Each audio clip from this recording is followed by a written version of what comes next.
किशन भाई ये बर्मी कंपोस्ट है जिसको हम भिगोकर और गन्ने की जो अभी 15,201 प्रजाति आपको दिखाई, तो इसकी कटिंग करके और ट्रे में पौध तैयार करेंगे जिसको आगे भी आपको दिखाएंगे।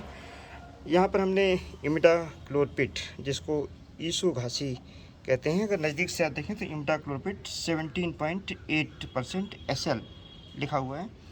इसको हम 1 लीटर पानी में 1 ml डालेंगे और बगल में आप देख रहे होंगे कगायू रखा हुआ है जिसमें जो एक्टिव इंग्रेडिएंट है वह बेबिस्टीन है, यानी कार्बेंडाजिम है।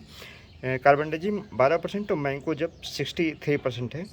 ये सिस्टमेटिक कॉन्टैक्ट फंजीसाइड है जिससे अगर गन्ने के अंदर कहीं भी फंगस है, चाहे वो बेल्ट हो और चाहे रेड रॉट का फंगस हो, तो उसको हम इससे ट्रीट कर देंगे। और जो हमारी इमिडाक्लोरपिड है ये गन्ने के टुकड़े को प्रोटेक्ट करेगी, दीमक से प्रोटेक्ट करेगी और जो कीड़े लगते हैं उनसे प्रोटेक्ट करेगी। और ये जो हमने आपको इमिडाक्लोरपिड बताई, कार्बेंडाजिम बताया, इससे गन्ने में जो सेट रॉट लगता है, यानी जो रॉटिंग होती है बड्स की, उसको भी हम लोग रोक पाएंगे।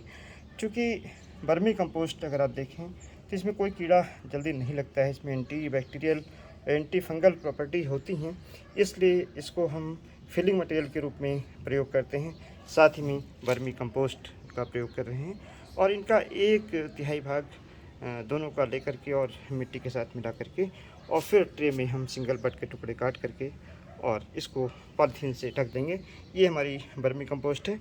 ट्रे आप देख सकते हैं, ये ट्रे 42 खाने की है। चूँकि गन्ना भी हमने आपको दिखाया उसकी मोटाई काफ़ी ज़्यादा है, तो ऐसी दशा में जो ट्रे हो वह 42 खाने वाली हो, यानी ट्रे का साइज अच्छा हो जिसमें गन्ने के टुकड़े आ जाएं।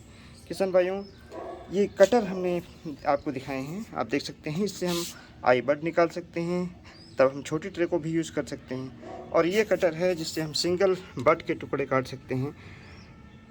सिंगल बड के टुकड़े काट करके सीधे खेत में भी बोना चाहें उसको भी काट सकते हैं।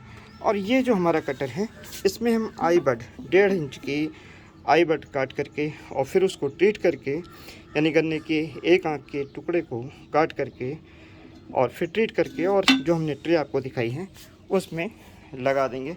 अभी फिलिंग मटेरियल हम इसमें डालेंगे और जो सिंगल बड की कटिंग हुई उसको डाल करके फिर इसको पॉलीथीन से 3 दिन के लिए ढकेंगे। ढकने के बाद बाहर निकाल देंगे और फिर ये करीब 25-30 दिन में पौध लगाने के लिए तैयार हो जाएगी।